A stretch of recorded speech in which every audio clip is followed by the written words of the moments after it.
അല്ല നിങ്ങൾ എങ്ങോട്ടാ രാവിലെ തന്നെ പോണേ? നമ്മള് കൊണ്ടോട്ടിക്ക്. ആടെന്തേത്തിന് പോവുക? അല്ല നിങ്ങൾ എപ്പോഴാ തിരിച്ചു വരിക? ഇവിടെ ഉച്ചക്കൊക്കെ ചോറ് വെക്കണോ അതോ നിങ്ങള് രാത്രിത്തേക്കാണോ വരിക?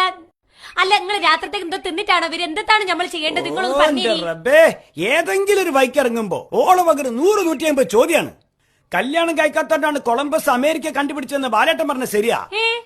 കല്യാണം കഴിച്ചില്ലെങ്കിലേ ഇവിടുന്ന് അങ്ങോട്ട് ഇറങ്ങുമ്പോ 100 ചോദ്യങ്ങൾ കേട്ടിട്ട് നമ്മള് പണ്ടാറടങ്ങി അങ്ങോട്ട് പോകില്ല എന്ന് പറഞ്ഞാൽ കൊളംബസിന് അമേരിക്ക കണ്ടുപിടിക്കാൻ പറ്റിയോ?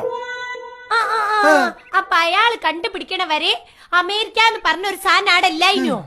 ഈ ബൾബ്, ഫോണ്, TV, ഫ്രിഡ്ജ് ഇതൊക്കെ കണ്ടുപിടിക്കണമാര് കണ്ടുപിടിച്ചത് അമേരിക്ക അല്ല. ഈ ഇന്ത്യ കണ്ടുപിടിച്ചത് ആരാണ്? ഇന്ത്യ കണ്ടുപിടിച്ച എന്റെ ഉപ്പ മമ്മദാജി നരക്കുനിയിലെ. അല്ലോ, എന്നിട്ട് ഉപ്പ എന്നോട് പറഞ്ഞില്ല. അല്ലെങ്കിൽ ഉപ്പ അങ്ങനെ എത്ര വലിയ വലിയ കാര്യം കണ്ടുപിടിച്ചാലും ഉപ്പ ഒരക്ഷരം മിണ്ടൂല. അഹങ്കാരമില്ലാത്തൊരു മനുഷ്യനാണ് ഇഞ്ച ഉപ്പ. വല്ലാത്തൊരു വിവരം തന്നെയാണ് പത്തു എനിക്ക്. നിങ്ങൾ എന്നെ കളിയാക്കരുതിട്ടോ. ഇന്ത്യ കണ്ടുപിടിച്ച ഗാന്ധിജിയാണ് എനിക്കറിയാം. റബ്ബേ, എന്നെ അങ്ങോട്ട് കൊല്ല. അതുകൊണ്ടാണ് നമ്മളെ നോട്ടുകളൊക്കെ ഗാന്ധിജിന്റെ ഫോട്ടോ ആരോടും പറയേണ്ടത് കേട്ടോ.